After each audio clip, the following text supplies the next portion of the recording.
Is a morning on-air personality, author, comedian, Christian, and family man. JJ's also a keynote speaker at banquets, men's ministry events, pregnancy center fundraisers, and more.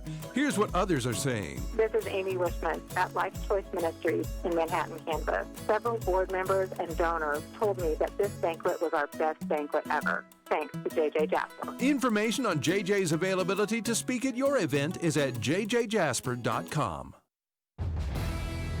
There's information coming that will curl your hair. The true faith of the left wing of the Democratic Party is now in full blossom. Bernie Sanders said the other day he didn't mind if they had sex selection abortions. I think that there's a lot of ignorance of socialism. I think our public school system, the universities, our popular culture, they sort of glorify it as a fuzzy-wuzzy Robin Hood-like taking from people who really didn't build that and giving it to more deserving victims. Because it's contrary to human nature, it requires a degree of coercion. Adam Schiff has seen documents that he knows will actually put the finger pointing back at him and his Democrat colleagues, not the President of the United States.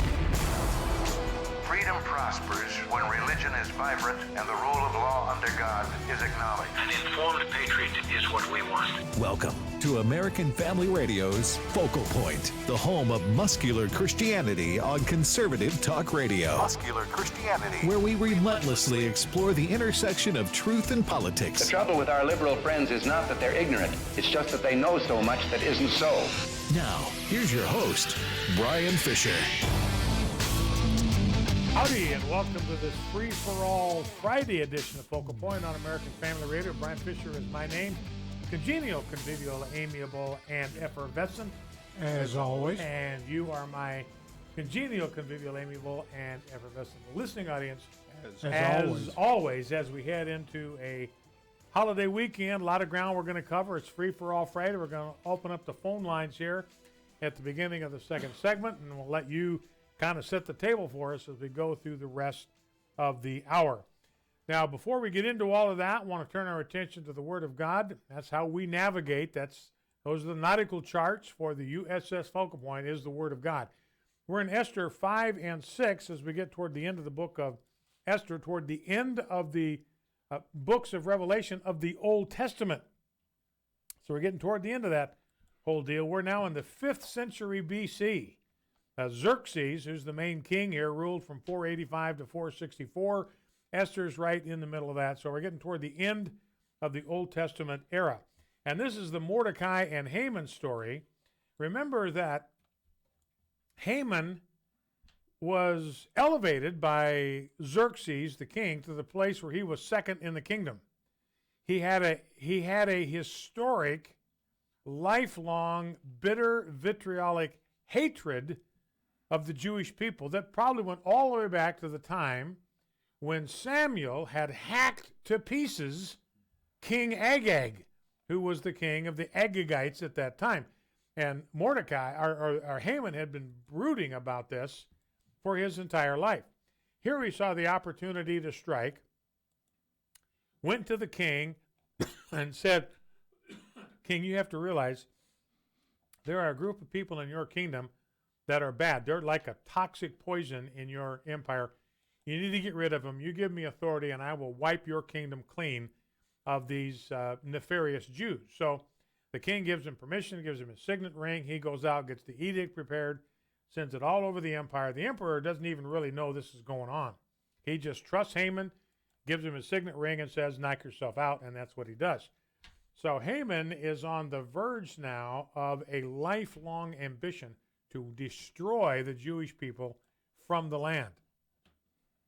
So that's where we find our heroes today as we begin in chapter 5. Remember, Esther, as we saw yesterday, had been persuaded by Mordecai, perhaps you have come to the kingdom for such a time as this. Maybe God is preparing you all your life for this one moment of courage and confrontation. And so Esther agrees to do it. She says, it may cost me my life, but it's for the sake of my people. If I perish, I perish. We talked about that yesterday. Until we have something worth dying for, we really have nothing worth living for. So that was what Esther did.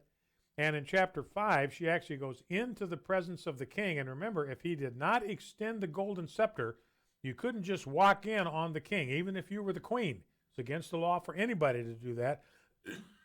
So if Esther had walked in to the king's throne room and he had not extended his golden scepter, she would have been, that was a capital crime. She would have been executed for that. But fortunately, when the king saw her, his heart melted. I think he really loved Esther. He extended the golden scepter to her. She touched it, and she was admitted into his presence. Now, Esther, by this time, remember, had tumbled to the fact that Haman was trying to wipe out her people. Now, she doesn't betray that. She just says, King, I've got a request for you. And the king says, what's your request? I'll give you anything you want, even to the half of my kingdom. That's how much the king loved her. And so he says, well, what I'd like to do, Esther says, I'd like to do is invite you and Haman to come to my house for dinner. So the king says, great, sends the servant out, go get Haman. We're going to have dinner at Esther's place. So they do. They get toward the end of the dinner, and Xerxes says, look, Esther, you still have not asked me for what you want. You can have up to half of my kingdom, and I'll give it to you, because he still hadn't asked it. And so she said, listen, I'll tell you what, I will tell you if you come to a feast tomorrow. I've got a feast prepared for you and for Haman, just the two of you. Come tomorrow, and I will tell you everything. So Haman goes home, and he's excited. He's like pumped, because he realized that the only three people in this high-level summit meeting and this intimate dinner setting were the king, the queen, and him. So he realized, man, I am in. I am skating now. I'm in like Flynn. I'm part of the inner circle. I'm one of the cool kids now. I'm hanging with royalty. My future is secure. So this, he thought, was the moment then to pull the trigger on this command. This was his time to strike. So he was going to go in the next morning and ask the king to go ahead and push the thing through and get this thing done, get this pogrom started against the Jewish people. Well, that night, and this is one of the reasons that I've made the observation about how God is all through the book of Esther, even though his name is never mentioned. Someone said that the Song of Solomon may be the only other book where the name of God is not mentioned. I'm going to have to check that out. But it's not mentioned anywhere in the book of Esther. But it's not because God is not present. God is behind the scenes. He's the unseen mover in this story, exercising, directing everything that happens in the book. And what appear to be coincidences are just God's way of kind of remaining anonymous. That's the point I made earlier in our study, that coincidences, things that we think just happen by chance, these, quote, coincidences, end quote, there's no such thing. These, quote, coincidences, end quote, are just God's way of remaining anonymous, God's way of not making his fingerprints obvious. So this very night, the next morning, Haman's going to go in there, and he's going to ask for Mordecai's head on a pike. That's what he's going to do. He wants the king to order the execution of Mordecai. His family had urged him to build a 75-foot gallows. That's a big, tall gallows. And so he built it for Mordecai to be hung. He was going to go in the next morning and say, King, it's time to pull the plug on Mordecai and put him to death. And I've got a gallows built just for the occasion. Well, that night, the night before he's going to go in and talk to Xerxes, the king, about offing Mordecai, the king can't sleep. So he's walking around his palace, and he can't sleep, and he can't sleep. And so there's a book that they had kept that recorded all of the deeds of courage and bravery in the history of the kingdom. And he said to his officials, bring it out to me and read me some stuff from that book. That will put me in a good mood. I'll think about the good things the people in my kingdom have done, the bravery, the courage they've shown, and I'll be able to nod right out to sleep. So they brought him the book, and he reads this story about how a guy by the name of Mordecai had saved his life. Mordecai had tumbled to an assassination plot against Xerxes, got the message to the king through Esther that was happening. The king investigates it, finds out it was true, and he executes the two guys that were responsible. And the king asks his aides, look, what did we do for that guy? That was a pretty great thing that guy did. A pretty brave thing, pretty important thing, saved my life. What did we ever do for that guy? And they said, well, we never did anything. And the king says, well, we got to take care of that. So king wants to figure out what to do. He calls Haman in when Haman shows up the next morning to ask for Mordecai's head on a stake. And the king asks Haman, listen, Haman, what should the king do for a man that he wants to honor? I've got a man in my kingdom. I want to honor him in the eyes of the people for what he's contributed to the kingdom. What would you recommend as a way to do it? Now, Haman thinks that the king is thinking about him. So he's, in his mind, thinking about what kind of ceremony, ritual thing can I do that will really make me look good and make me a hero in the eyes of the people. So he says to the king, well, first thing, let him have a robe you've worn. So he's wearing the royal attire of the king himself. Then let him have a horse that you've ridden on to ride on, and then send one of your noblemen, one of your high-ranking officials, to go before him all through the city of Susa and declare at the top of your lungs that this is what is done for the man whom the king delights to honor. So that's what Haman suggested. And the king said, that's a great idea, let's do it. Haman, I want you to go get Mordecai. I want you to put my robe on him. I want you to put him on my horse, and I want you to lead his horse through the streets of Susa, yelling at everybody. This is what the king does for the man he delights to honor. And, of course, that's the end of the line for Haman. He knows, man, the jig is up.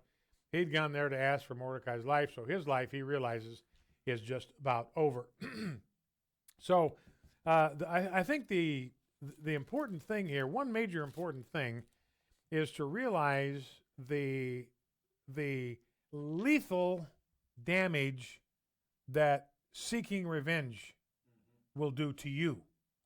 It does more damage to the one who is nurturing revenge, nurturing bitterness, nurturing hatred in his heart. It eats away at his soul. It corrodes it. This was all that Haman could think about, all he could talk about, all he could strategize about, all he could plan was how to get even with Mordecai. Because Mordecai, remember, would not bow down to him. Nobody in Susa refused to do it except for Haman. He said, I'm not going to bow down to you. And that just royally torqued Haman off. I got to get even with this guy. And that was his plan. But this is an illustration of what happens when you nurture this kind of spirit of bitterness and revenge in your heart. It can damage you. It can destroy your dreams. It can destroy your hopes. It can destroy your family.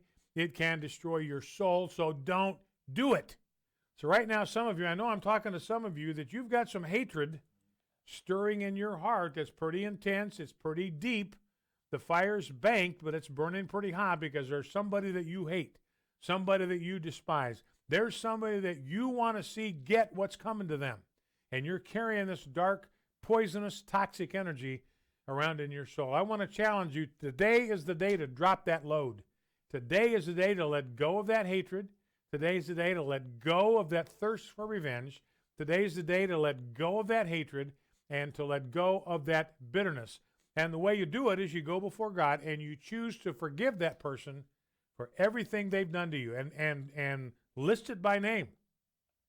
Father, I want to forgive person A for, and then you walk through before God all of the things that you remember that this person had done to you, that had hurt you, had angered you. And then you bring the emotion into it, and Lord, this is how all of that made me feel. Bring that up before God, and then say, but Lord, I choose to forgive him anyway. I choose to forgive him for all of the things that he did to me, all of the things that he said to me, all the things that he didn't do for me that he promised. I release that to you, Lord, and I put him on your hook. If he needs to be disciplined, I'm going to trust you to be the one to do it. You can lighten that load. You can let God take care of it, and you can move into your future without this bitterness and this anger and this thirst for revenge weighing on your soul. Well, let's go to prayer with these things. Father, we thank you today for the example of courage that you have given us here in Esther. May we imitate her by being willing to take great risks for right and just causes when the time is right. We also thank you for the example of Mordecai, who would give no man the allegiance he had reserved for you and showed no fear in the presence of any man. We see here, too, that you came to Mordecai's rescue at just the right time when lethal plans had hatched against him. Strengthen us through this story to believe that while you are seldom early, you are never late. Grant us the sobering reminder that Haman's downfall and ruin came through his bitterness and his pride. May we be quick to humble ourselves and quick to forgive others for their trespasses against us. We pray all these things in Jesus' name. Amen. Whoever walks with the wise becomes wise, but the companion of fools will suffer harm. My name is Abraham Hamilton III, and this is the Hamilton Minute. Following the Jussie Smollett saga, where Cook County State's Attorney Kim Foxx dismissed 16 felony charges against the actor, who plotted his own hate crime hoax, several co-stars of the hit television series Empire wrote a letter to executives and producers demanding that Smollett return to the show. Fox Entertainment responded to the letter by announcing the show, Empire, is canceled. The show's 6th season will be its last. There was a saying in my neighborhood growing up: those who play stupid games win stupid prizes. Hate crime hoax Jussie has toppled the entire empire. Listen each weekday from 5 to 6 p.m. Central for the Hamilton Corner with Abraham Hamilton III, public policy analyst for the American Family Association.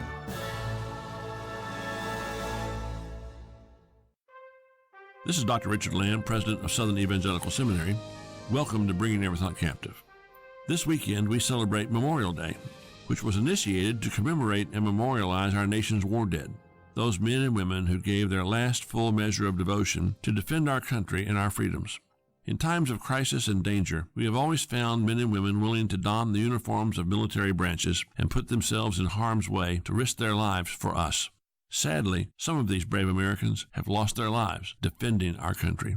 When I lived in England in the early 1970s, I was visiting a beautiful Anglican church in a picturesque English village. And as was usually the case, there was a memorial to those horrifyingly large numbers of men who died in the carnage that was World War I and World War II. In this village, the memorial contained an inscription that so touched me. It read, "In England's hour of greatest need, they sacrificed all their tomorrows that England might remain free." How moving. All of the men and women who were killed defending our country died before their natural time. Most of them were in their teens and 20s. My father, a World War II Navy veteran with 13 battle stars in the Pacific, to the day he died, remembered men he served with who died in their early 20s far from home.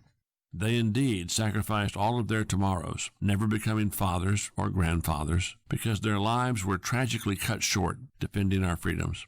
I had 2 boyhood friends who died before their 20th birthdays in a far place called Vietnam. They sacrificed all of their tomorrows because their country called them to serve. I've often thought about those 2 guys at significant points in my own life. When I got married, when I became a father, and when my firstborn got married. They sacrificed all these things for their country. Let's all pause to give thanks this Memorial Day weekend for our war dead, heroes all, and thank their families for their service and their sacrifice. This is Richard Land. This is Focal Point with Brian Fisher on American Family Radio.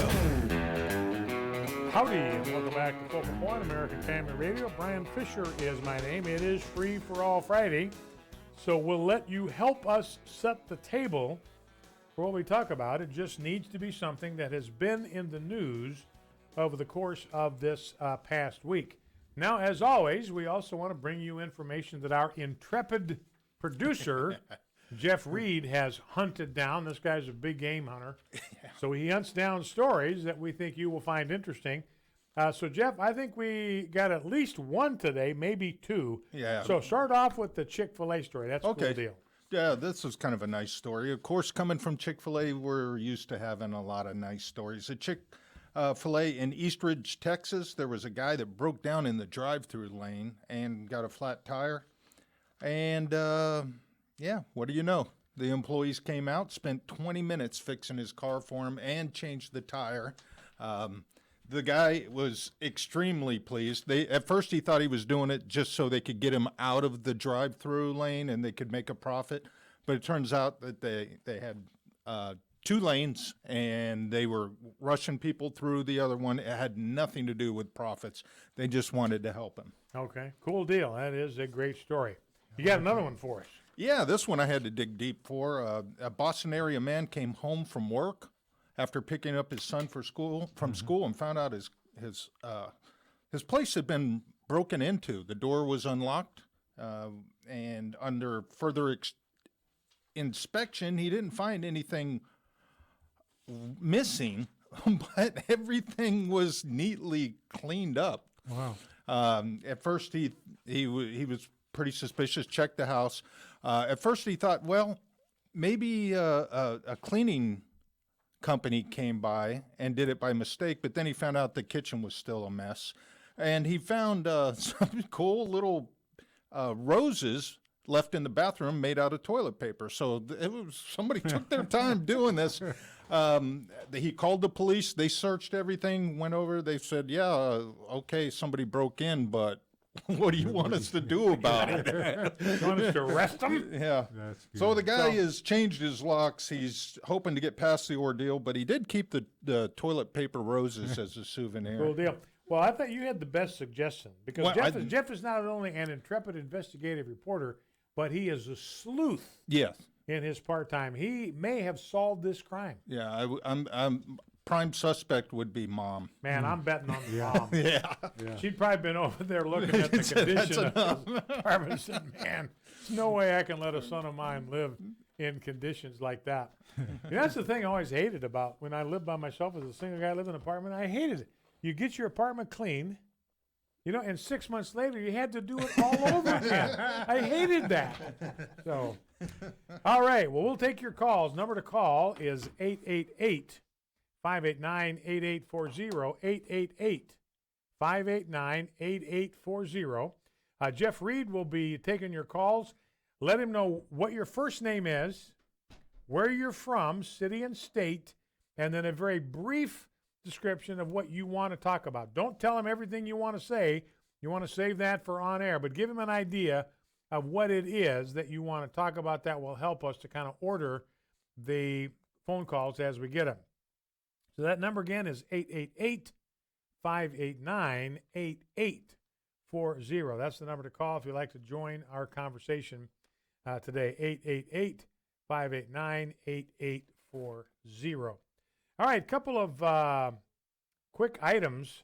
This is a fascinating thing to watch the way the Democrats have responded to this. President Trump has moved to declassify all of the Crossfire Hurricane data.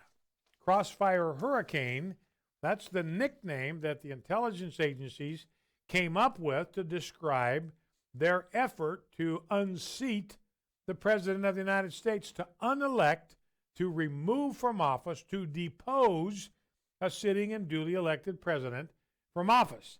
You got these FISA warrants that authorize the spying on Donald Trump, people close to him in his campaign. And Donald Trump, and this is what the president can do. The president can declassify anything he wants to. That is entirely within his purview. So there isn't anything hinky about this.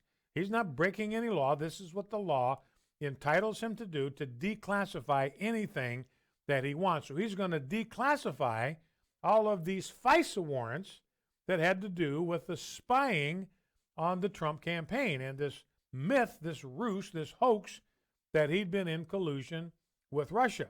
You know who this is freaking out? This is freaking out Adam Schiff.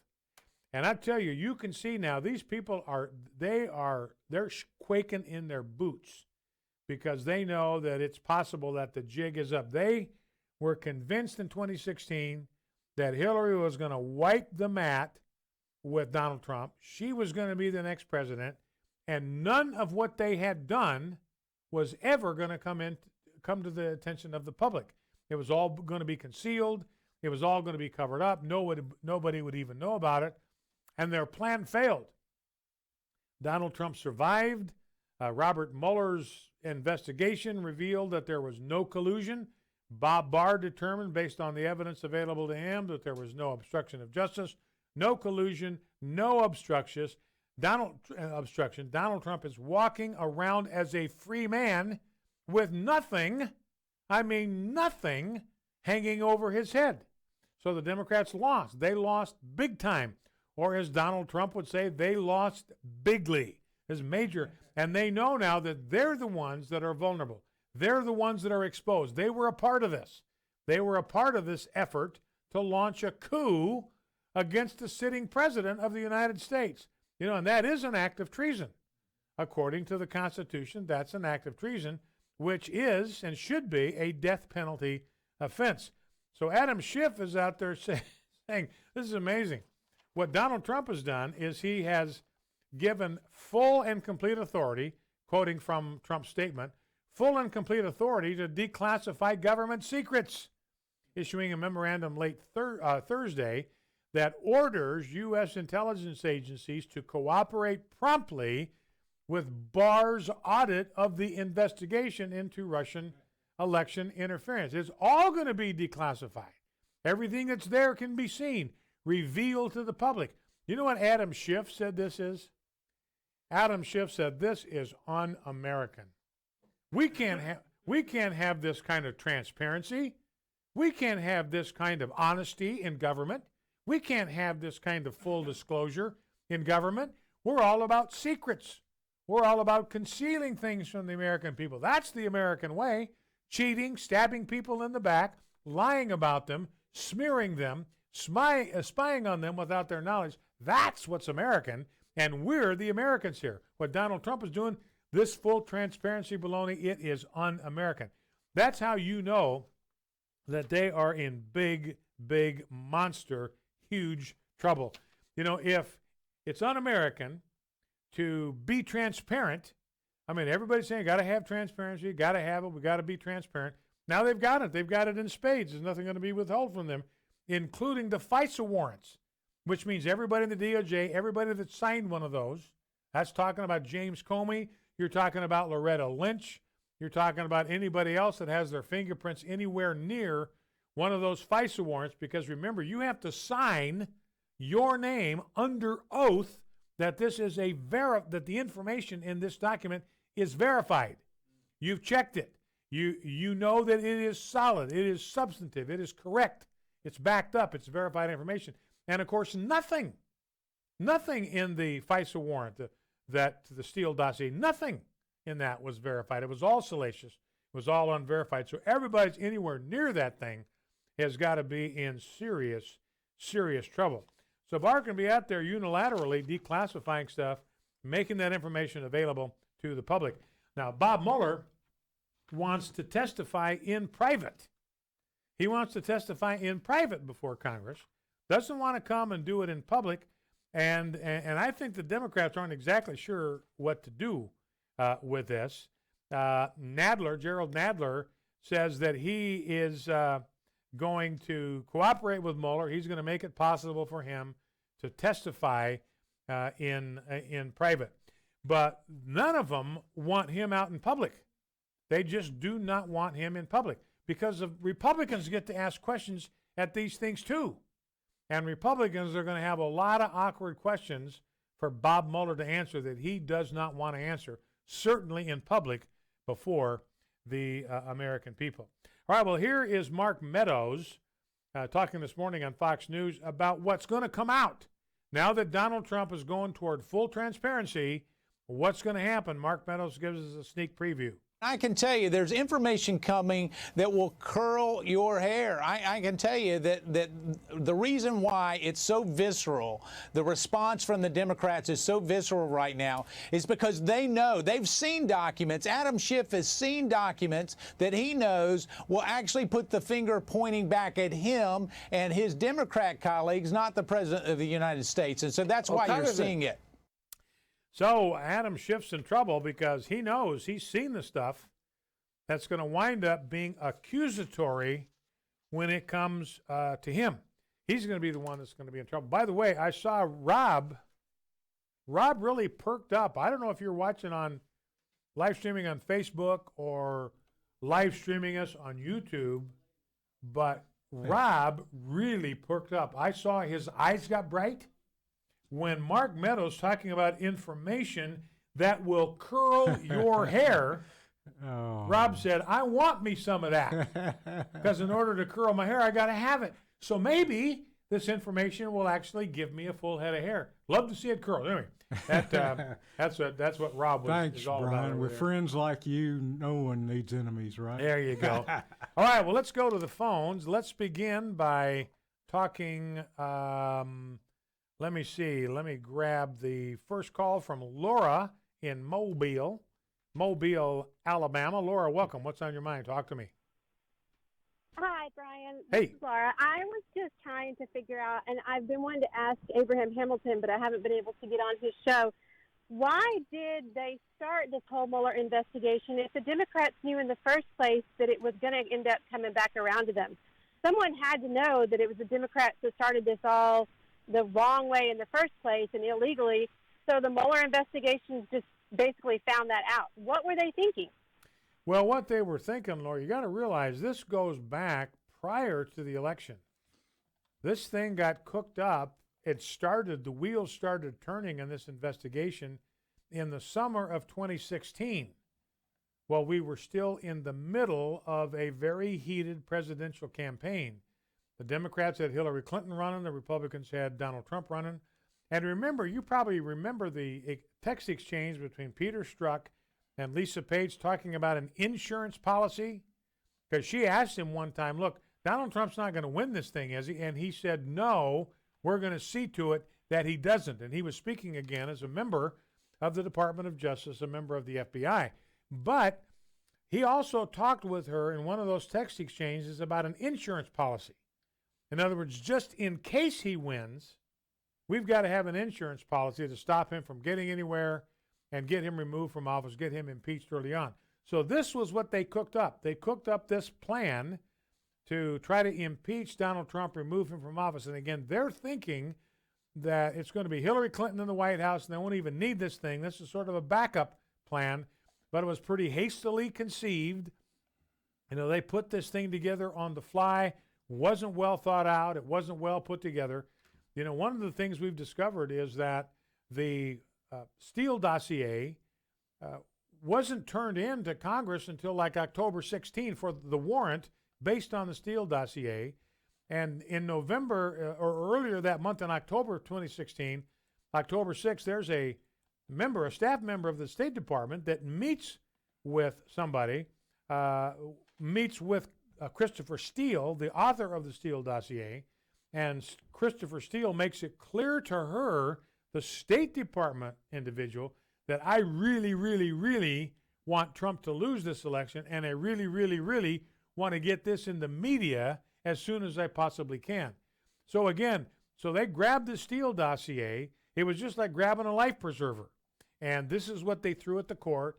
They got a FISA judge to go along with it because the FISA judges will trust the personnel from the FBI and the DOJ. They have to work with these people every day. And the only way that works is if they're trustworthy people. So they're believing them. Judges are believing them. They're not going to make that mistake again. So that's where it all started. It all started at a time when they thought Trump did not have a chance to win. Then the thing got away from them, and that's where we are today, Laura. So it's like you indicated, is a major, spectacular miscalculation on the part of the Democrats. All right, Laura, thank you. Let's go to Bobby in Mound, Texas. Bobby, what's on your mind? Talk to me. Brian, thank you. Yes, sir. I had the great privilege of meeting you when you came to Waco. And great. But anyway, in the last few days of my prayers, I've been praying and thanking God for Donald Trump's second thing. So if it's bound in heaven, it's already on earth. And the prayers of a righteous man prevaileth much. So I would love to hear your prayers surround Donald Trump on him already being a second term.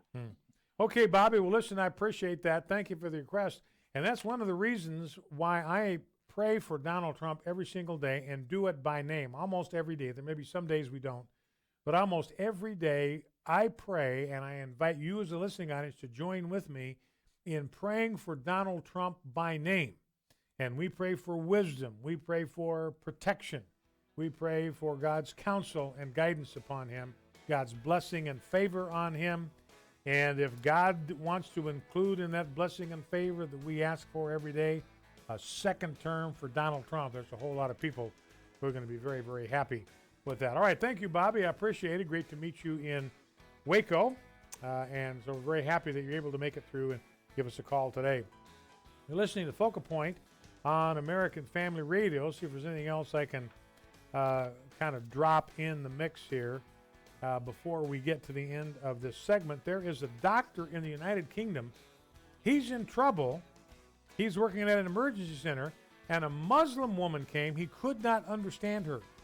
She was trying to describe to him what was going on with her daughter, had an accent. He couldn't understand her, asked her to remove the veil just so he could understand her enough to take care of her child. Now he's the one that's in major big league trouble. Here's Twyla Brace, president of CCHF, with today's Health Freedom Minute. Have you heard of the annual wellness visit for senior citizens? It's mandated by the Affordable Care Act. As I write in Big Brother in the exam room, this visit is an annual inspection and recording of every senior citizen's physical and mental capabilities.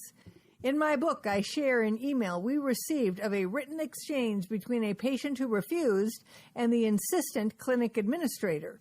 Some patients are ousted from the practice when they refuse. A patient who just read my book emailed our office wondering about what the clinic called a Vatica visit. Yes, that's one of the companies used for the inspection. Please refuse and let us know what happens. Learn more about protecting your healthcare choices. Sign up for the CCHF Weekly e-News Update at cchfreedom.org. That's cchfreedom.org.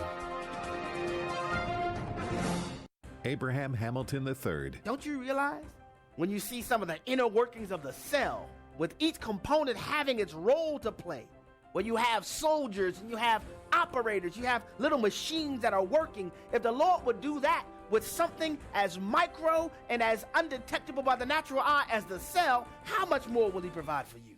The Marriage, Family, and Life Conference is coming June 20th through the 22nd. Learn more and register at urbanfamilytalk.com. The purpose of government is to secure God-given or inalienable rights to man. America's premier historian, David Barton. John Dickinson, who's also a signer of the Constitution, he said, an inalienable right is a right which God gave to you and which no inferior power has a right to take away. Wall Builders Live captures the ideas of the Founding Fathers and then applies those ideas to the issues of today. Sunday morning at 11:30 Central on American Family Radio. So you sit down and do your budget and you look at all your monthly costs and your bills and your income, and it seems like there's never quite enough. You know what would really help? Finding $500 a month to help balance things out. That is the typical savings, $500 a month for a family when you switch to MediShare for your health care. And when it comes to healthcare sharing ministries, MediShare is really the gold standard. It's been around for 25 years and has more than 400,000 members. It's been around so long and grown so much because it works. And whether you're single or married or have kids, this could make sitting down to do a monthly budget a lot more fun. $500 a month can more than cover a car payment or pay back loans, whatever. So join MediShare and go out to dinner to celebrate. Here's the number to call. They are incredibly kind and helpful to talk to. 833-44-BIBLE. That's 833-44-BIBLE. 833-44-BIBLE. American Family Radio. You're listening to Focal Point with Brian Fisher. Howdy, and welcome back to Focal Point on American Family Radio. Brian Fisher is my name. Good to have you in the conversation. Just to close the loop on that doctor in the UK, he had been a doctor for 23 years, had a spotless record, unblemished record of patient care. He's a family doctor. A Muslim woman comes in. She's got a daughter with some kind of health issues, and Dr. Wolverson is trying to get a bead on what it is that's wrong with her daughter so he can help her. He can't understand her through her niqab. That covers everything but the eyes. So he asks her to take it off so he can understand her, and she's willing to do it, and she does it. She loves her daughter, wants her daughter to have medical care, so she takes off the niqab so she can speak to the doctor, make sure he understands exactly what's going on. But the general council that oversees health practice in the UK found out about this. They were absolutely appalled. He's now under investigation for racism, and he could wind up being removed from his profession. May never practice medicine again. He hasn't been able to find work since this happens. It's been nearly impossible for him to secure work since this. And he says, look, this country will have no doctors left if we continue to treat them in this manner. So, we've been talking about white privilege, and I said homosexual privilege is the number one privilege in the country right now. Anti-Caucasian privilege is pretty high on the list. And here is an example of Muslim privilege. Here's this doctor I'm assuming is white. Probably white could be, it could not be something other than white. Wouldn't really make any difference. But let's assume for the sake of argument that he's a white doctor. Here is a case where Muslim privilege absolutely destroys white privilege, dominates white privilege, is elevated far above any kind of white privilege you could possibly imagine. All right, let's grab a couple of quick sound bites.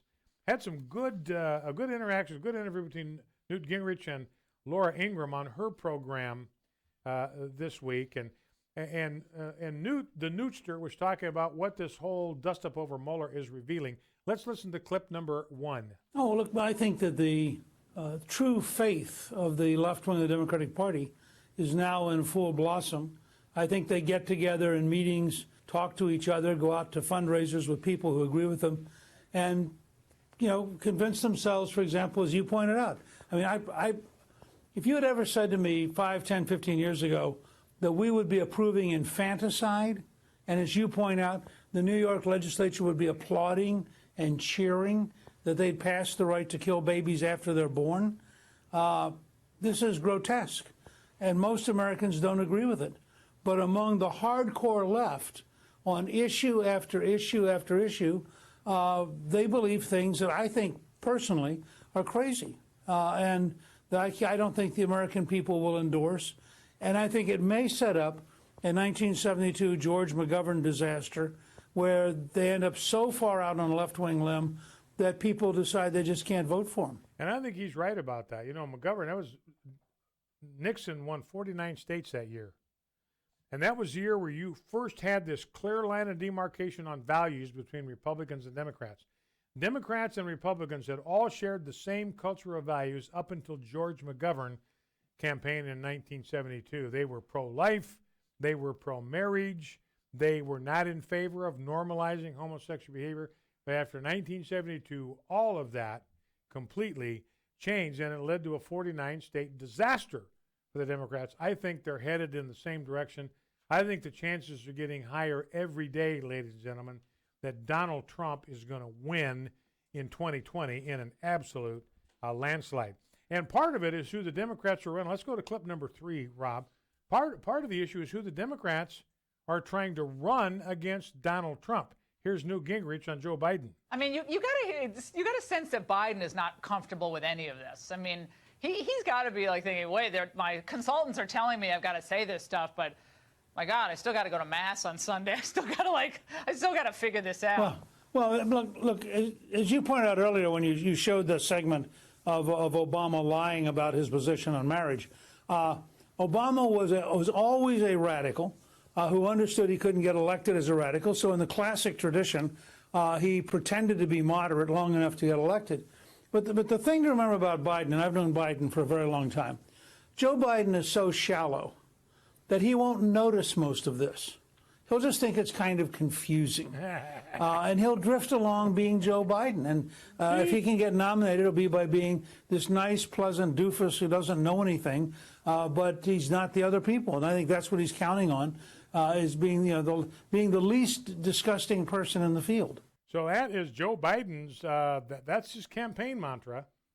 I am the least disgusting person in the Democratic field. Vote for me because I am a pleasant doofus.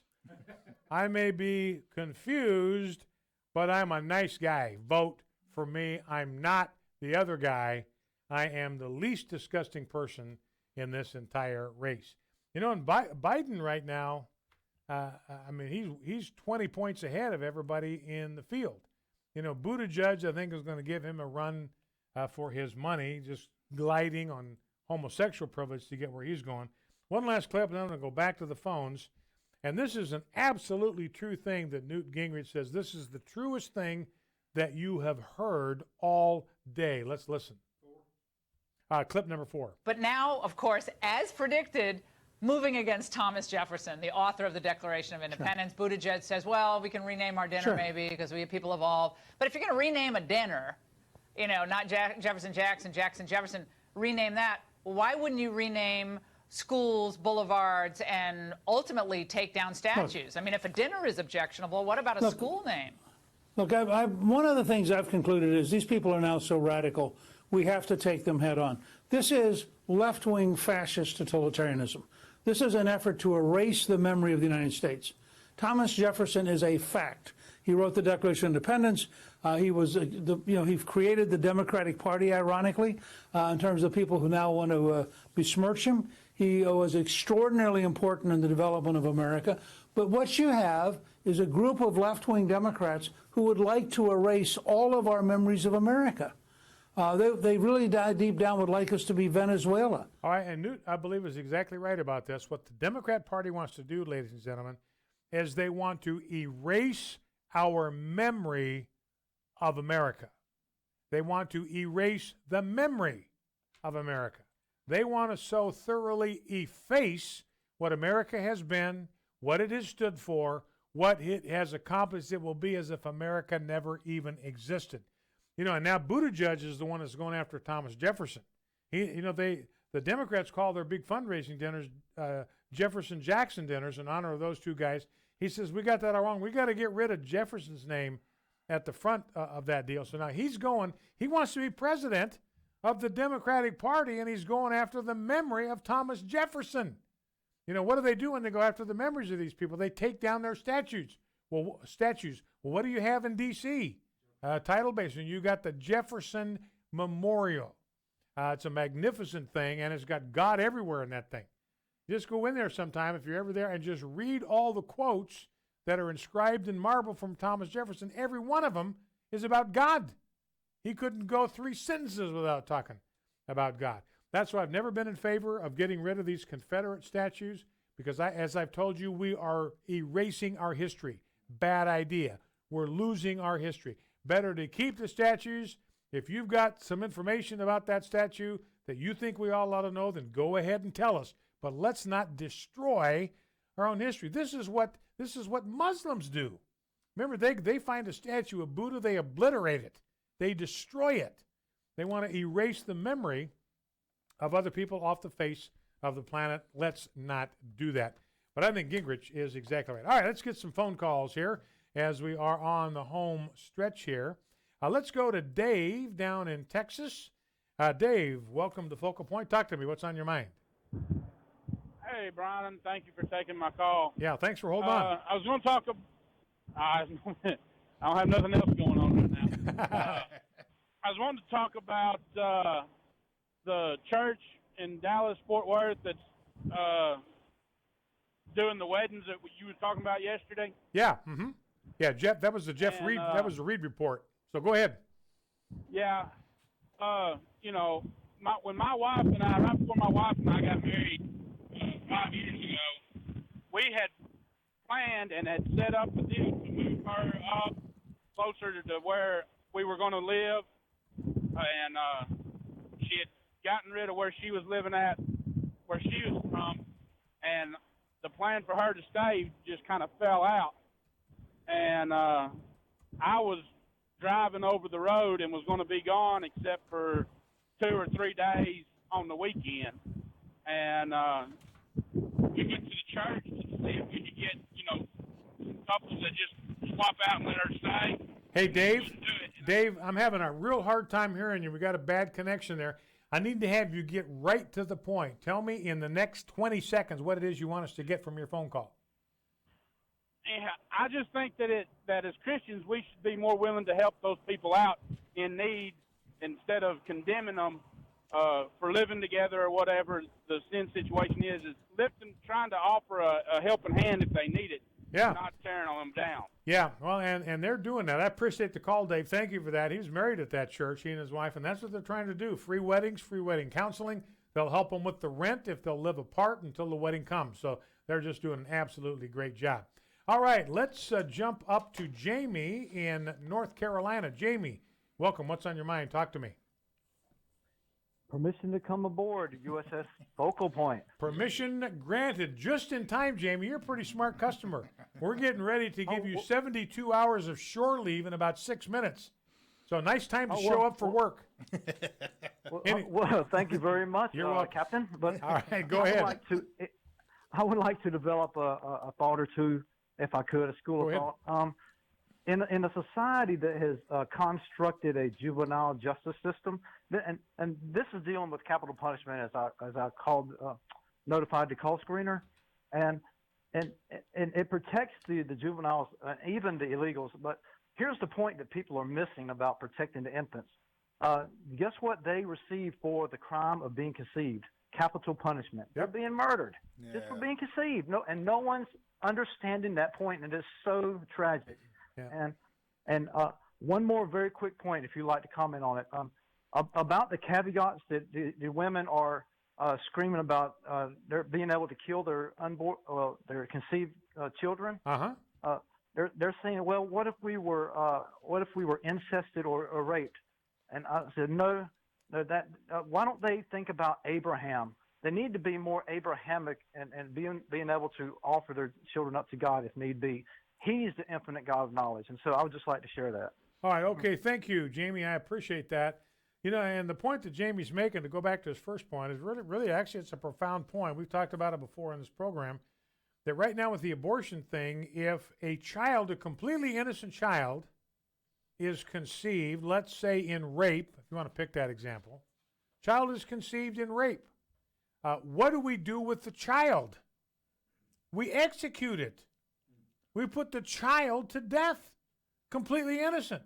What do you do with the rapist? Well, culture says, no, you can't execute that person. You got to let that person live. You got to give them 3 square meals, and you got to give them a cot. You got to give them showers. You got to give them an exercise yard. You got to give them access to educational resources. You can't kill them. That would be inhumane. But the baby that was conceived, you can put to death. You can dismember. And the point about that in America is we just do not put children to death for the sins of their fathers. If you're going to punish somebody, then punish the rapist. Don't punish the child. Child doesn't deserve that. That's a grotesque second miscarriage of justice. All right, very quickly, let's grab a call. Good call, Jamie. I appreciate that. Grab a call from Keith in Michigan. Keith, welcome. What's on your mind? Hit me. Hey, thanks for taking my call. Yes, sir. One thing that I was reading One News Now. Yes, I'm doing a little plug for the news agency. I was reading One News Now, and I see an article that they were talking about Alexandria Ocasio-Cortez. She put out a tweet that says, "What angers me about the GOP's attempt to turn the United States into a far-right Christian theocracy is how dishonest they are about it. At least be forthright about your desire to subvert and dismantle our democracy into a creepy theological order led by a mad king." And Dr. Land, Richard Land, SES, says she's delusional and deluded and has been from the moment she stepped onto the stage. But the thing is that as much as we think that AOC is misled, deluded, deranged, or whatnot, she honestly believes she is fighting against tyranny. Yeah. It occurred to me when I'm reading this article, she is feeling like she is one of the revolutionary fighting people of back in 1776 who were fighting against the British. She's like one of those people fighting against a tyrannical government and trying to fight for the people. Yeah. And Dr. Land even follows up and says she is the kind of true believer that Lenin hoped for. Yeah. And that's exactly right, Keith. The reality is that's the bizarre thing. The mark of somebody who is deceived is they don't realize it. They don't know that they are deceived. That's what makes them deceived. They can believe absolute hooey, but they think it's the truth because they don't realize they've been deceived. And Alexandria Ocasio-Cortez is a case in point. Well, that's it for today. Bow low before God, stand tall before man, stand in the gap where God has placed you. Never forget, we are fighting win of a war. See you on Tuesday. The views and opinions expressed in this broadcast may not necessarily reflect those of the American Family Association or American Family Radio. Faith, family, freedom. American Family Radio. God has called each of us to do something for the kingdom. For me, it was teaching. Who knew it was going to be in radio? Sandy Rios in the morning is a lifeline. I absolutely enjoy listening to y'all and learning from y'all. We're doing everything